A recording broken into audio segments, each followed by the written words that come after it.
Lamentamos mucho, pero así es nuestra situación aquí en Guatemala. Desnutrición hay, porque ahorita hay muchos niños que están desnutridos. Las niñas o los niños son los que salen resultando, pagando, porque la verdad no tienen una seguridad alimentaria. Pues porque cuando ellos quieren comer es que ya lo quieren ya, ¿verdad? Y si uno no tiene, hay que ver de dónde saca la alimentación para darles.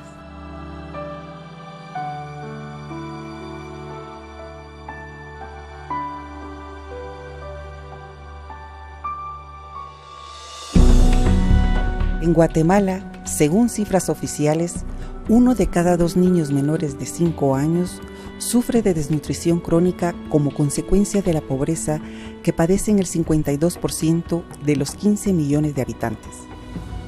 Pero, ¿cuáles son las causas de la inseguridad alimentaria y desnutrición crónica? La inseguridad alimentaria y nutricional en este país tiene causas profundas en la historia del país. Es parte de las dos Guatemalas, la Guatemala moderna, la Guatemala que siembra y acapara tierra, exporta azúcar, café, hule, banano, etc. Y la Guatemala profunda, como le han llamado algunos autores, la Guatemala pobre, la Guatemala de los trabajadores, la verdadera Guatemala. En ese marco se conforma el Estado guatemalteco, que es un Estado concentrador y excluyente. Y la exclusión, creemos nosotros, la exclusión de los medios de producción, la exclusión de las oportunidades, es justamente la causa fundamental de la inseguridad alimentaria. Hay un factor principal en nuestro país que es el tema de la tierra, ¿verdad?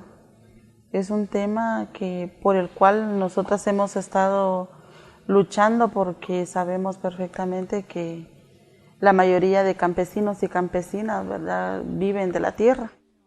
Muchos de los municipios, la tierra estaba concentrada en muy pocas manos.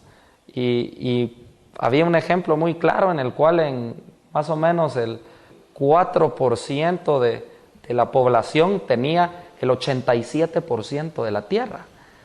Y dejaban en el resto de la población de ese municipio únicamente el 13%.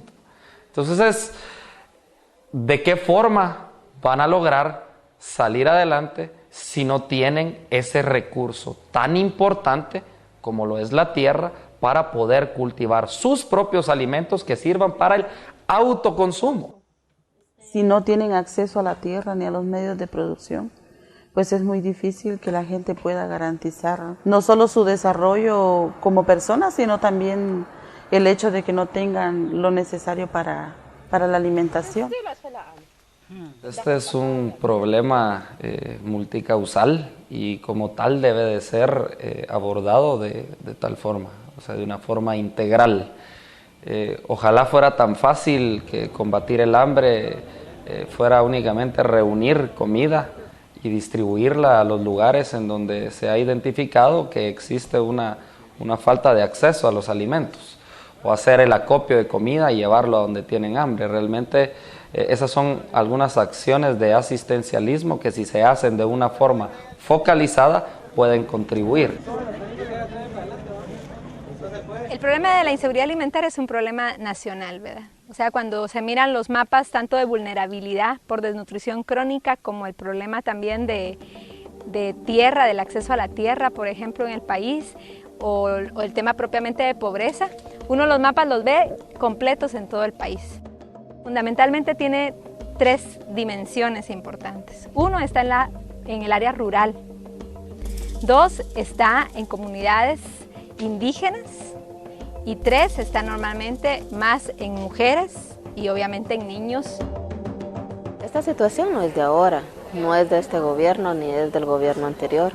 Este es de muchos años atrás y del abandono de muchos gobiernos que ha permitido que se incremente el tema de la inseguridad alimentaria.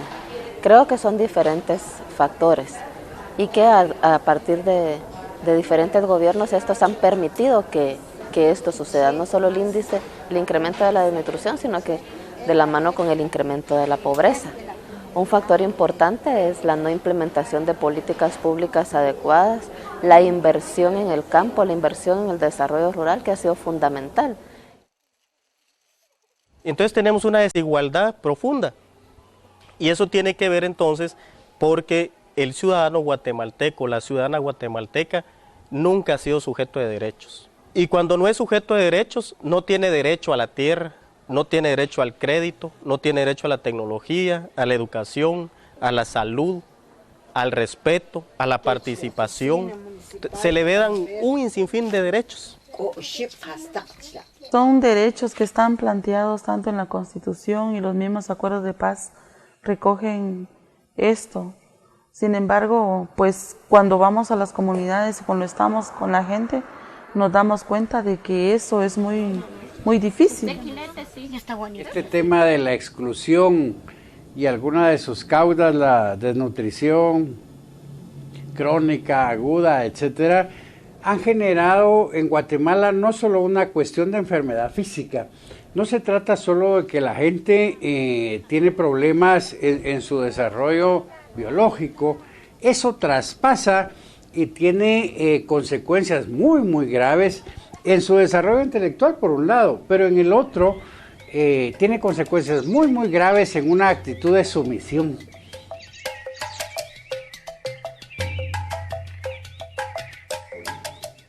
El principal desafío ha sido otorgar alta prioridad a la seguridad alimentaria en la agenda política de los gobiernos de turno. Las interrogantes que trata de abordar este documental plantean en qué medida los objetivos tendientes a mitigar el hambre se están alcanzando.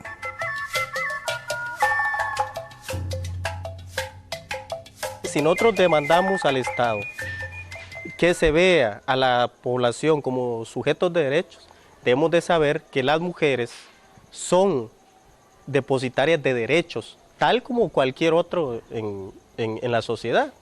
Y en ese sentido hay que poner los conocimientos, las tecnologías, la tierra, todo en manos de las mujeres, porque eso hace libertad, ¿verdad? Liberar mujeres es que haya libertad económica, libertad para alimentarse y no estarlas amarrando a programas de bonos seguros, por ejemplo, ¿verdad?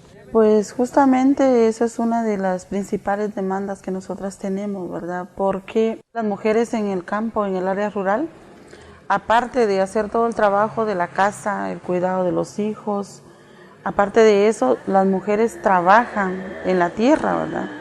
Entonces, ahí la mujer, hemos visto que desempeña un rol muy importante como productora, también como la que contribuye a garantizar la producción y los alimentos en la familia. Creo que las mujeres en los diferentes ámbitos, creo que como todo hacemos dobles, triples trabajos. En el campo esto no es diferente. Creo que la mujer es el eje articulador del hogar y también el que de una u otra manera busca cómo generar ingresos, y lo vemos a través de muchas familias en el campo que además procuran huertos familiares, crían sus gallinas o acompañan al compañero, al esposo a labrar la tierra, a recolectar los alimentos, y no solo las mujeres, sino que también los niños y las niñas. Nosotros podemos ver solo como ejemplo a las comunidades de Santa Catarina, Ixtahuacán, en Sololá, en la Boca Costa, cómo vive la gente allí, cómo se organizan las mujeres para atender las tareas del campo. Trabajan sus siembras, recogen la cosecha, cortan la leña que llevarán para echar las tortillas y después ir a las tareas del hogar. Igualmente en las comunidades pobres de Camotán, en el oriente del país, aquí las mujeres viven entre las montañas, peleándole a las laderas para sembrar y cultivar, y muchas veces, en la mayoría de casos, no disfrutan del producto, pues por la misma pobreza venden con anticipación a los coyotes la cosecha, lo que genera hambre y desnutrición.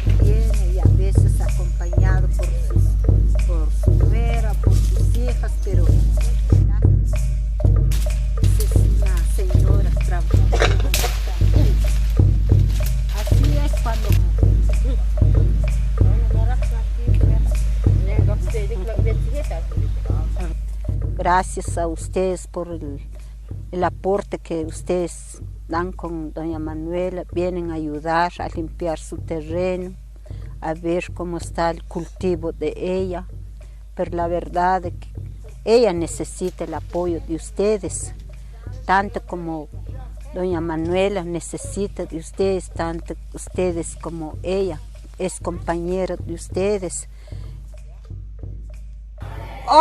Como Hishokib, Kakah, Katal, Katzich, Kortzihon, Pakivi, Le Katat, Le Kanan, La Alat, Hishokib, La Chihab, Juntir, Le Luk Opatak, Le Ulif, Rech, Le Tinamit, Ama. No solo nuestras madres, las señoras ya grandes, las ancianas y en muchas partes en la Boca Costa. Nosotras como niñas sufrimos la pobreza, la falta de educación y nos enfermamos ni que tu hospital ni que nada.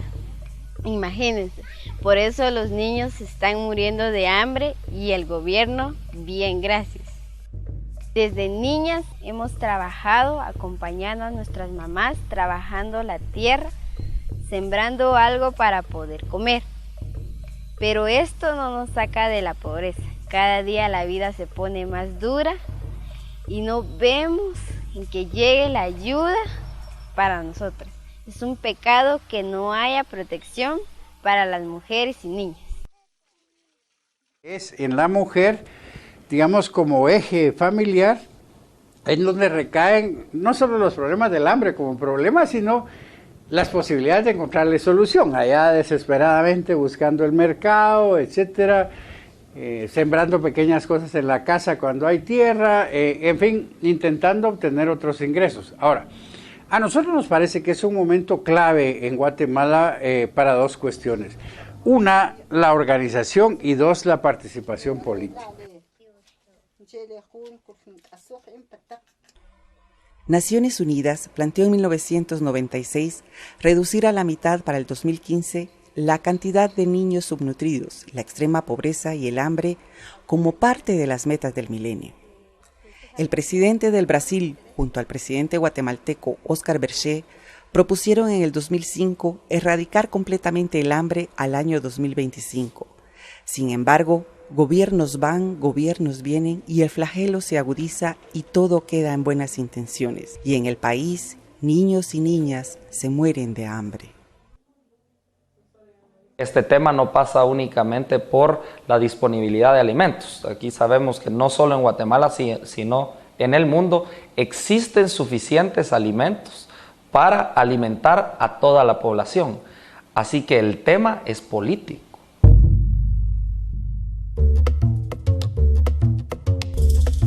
Es en este contexto que surge el Plan Hambre Cero Guatemala 2012-2016, el cual está bajo la coordinación de la Secretaría de Seguridad Alimentaria y Nutricional, SESAN.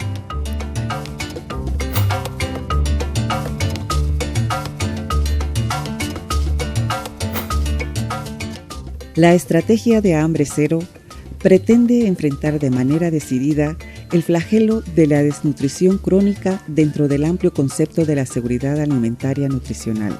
Todos los esfuerzos se articularán mediante el Gran Pacto Nacional contra el Hambre. La prioridad que se le asigna hoy al Pacto de Hambre Cero en Guatemala es número 1. Al extremo que hemos hecho una comparación, no la hacemos nosotros, lo hizo el Instituto de Estudios para el Desarrollo de Inglaterra, hicieron una comparación entre 45 países del mundo y Guatemala fue la primera en compromiso en la reducción contra la desnutrición, en compromiso en la reducción contra el hambre, porque lo hicieron diferenciado. ¿Por qué? Porque dijeron que la estructura del plan del Pacto Hambre Cero y su diseño era muy positivo. ¿Por qué? Porque dijeron que había voluntad política y que tenía la claridad técnica de las intervenciones de la campaña de 2010. La construcción del plan del Pacto Hambre Cero fue una construcción colectiva, que no la hizo un pequeño grupo de técnicos y expertos, sino que tuvo la coparticipación de diversos sectores. Más de 150 personas involucradas en tejer esa red, en hacer ese hilo conductor dentro del plan.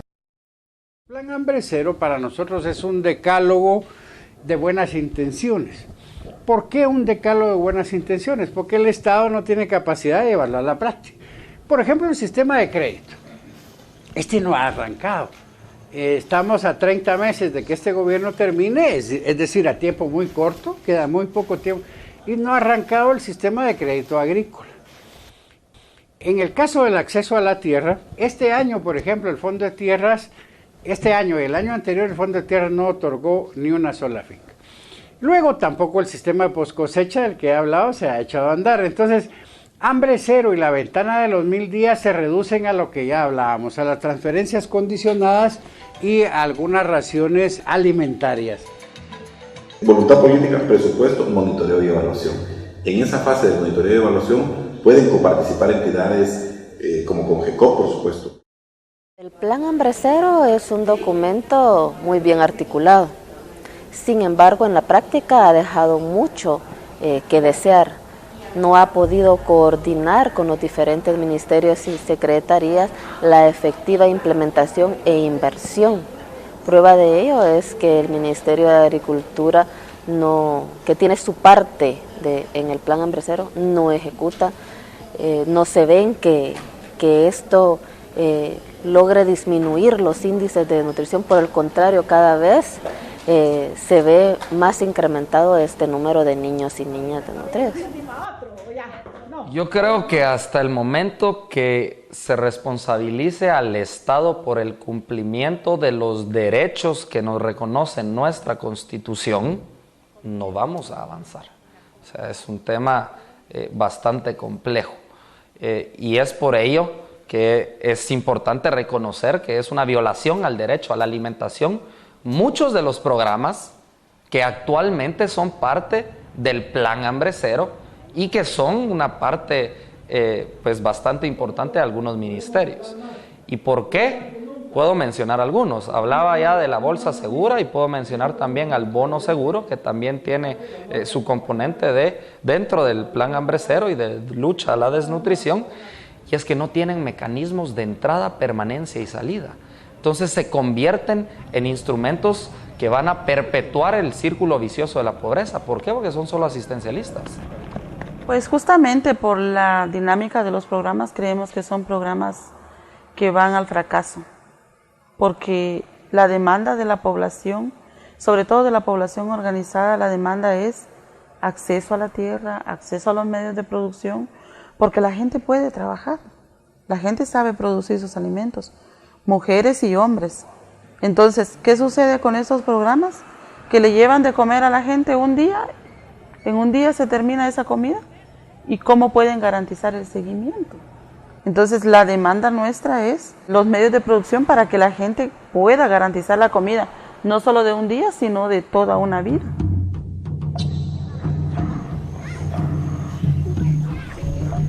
Para mí eso es mentira de que combatir contra el hambre, decían, un plan el gobierno tiene un plan de hambre cero. Pero eso no llega a sus lugares bien arrinconados, lugares bien lejanos de Guatemala, porque solo visiten los que están alrededor, pero eso solo nada más con los que conoce bien el gobierno. Ahora, gente así pobre, eso nunca llega, eso. Los niños desnutridos no tienen color rojo, no tienen color naranja, no tienen color amarillo, no tienen color verde. No lo tienen, en realidad son niños desnutridos que ameritan una atención en específico. Y la CESAN, puedo hablar en particular de la entidad que yo dirijo, la CESAN lo tiene perfectamente claro. Cada delegado municipal sabe que detrás de un número hay un drama, que detrás del drama hay una situación previa y que debe de ser atendida sin importar su color. La seguridad alimentaria y nutricional se cimienta en 4 pilares. Disponibilidad de los alimentos. Se refiere a que el alimento esté allí donde se localizan las familias, lo cual implica producción local o que lleguen los alimentos. Accesibilidad a los alimentos. Se refiere a la capacidad económica de la población para adquirir suficientes y variados alimentos básicos. Aceptabilidad y consumo de los alimentos. Se refiere a aquellos alimentos que las familias consumen en condiciones de subsistencia. Utilización biológica de los alimentos, es decir, una alimentación adecuada.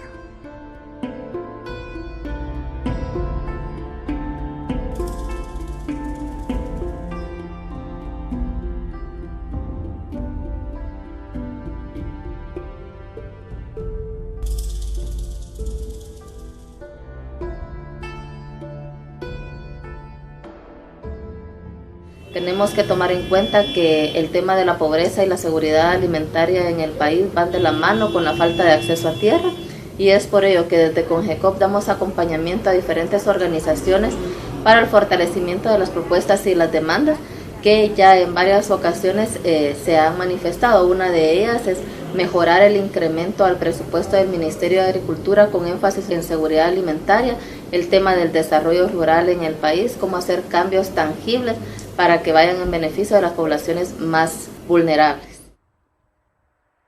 Una de las cosas que nosotros planteamos con las comunidades es, vamos a otras tierras, donde hayan tierras productivas realmente, arrendémoslas, hagamos que produzcan mejores cantidades, para que tengamos más disponibilidad para alimentarnos, pero también para que haya disponibilidad en la comunidad. No lo vamos a vender afuera, con coyotes, con intermediarios que se lo lleven a las grandes cadenas donde se venden los alimentos, no. Uno es intentar trabajar el tema de la tierra, ¿no? El acceso de la gente a la tierra. Eso es muy complejo, es muy difícil, pero nosotros creemos que es una de las únicas formas, porque si no, ¿dónde la gente siembra, ¿no? Nosotros ahorita trabajamos algunas acciones específicamente de apoyo a la producción de granos básicos, específicamente de maíz y de frijol, con la intención de lograr que los productores tengan disponibilidad de recursos para su proceso productivo, pero estamos trabajando paralelamente también la adopción de nuevas prácticas agrícolas, ¿no? Que sean más sostenibles, más sustentables.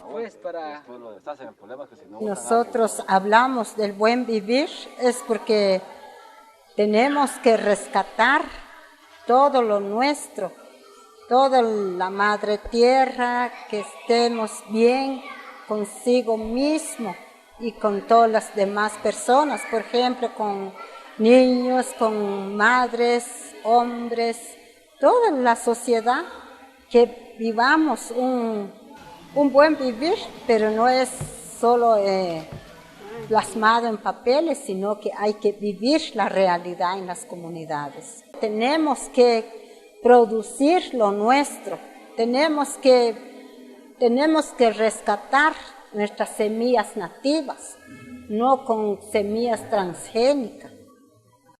La tierra en Guatemala tiene una distribución altamente inequitativa. Todos conocemos el problema de la concentración y el minifundio.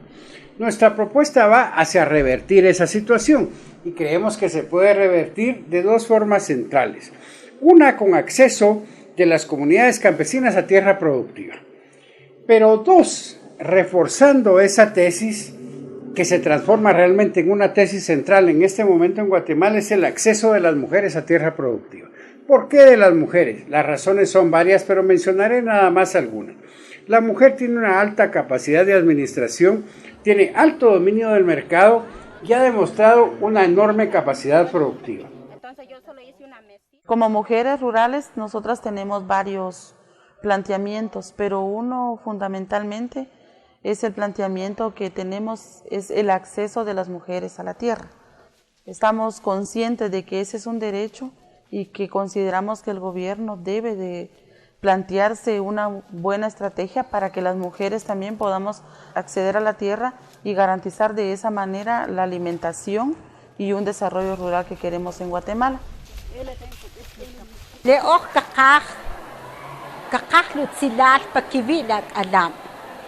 Yak alap lek o bakirik lene ke nochter nochel ich le shachutir ke wachun ich arela kakach kakak kuchzichon pakivi konochel ne sheute le tat le nansi are mas erachabashik lak alap porque areva uk aslemal le katinamit Guatemala.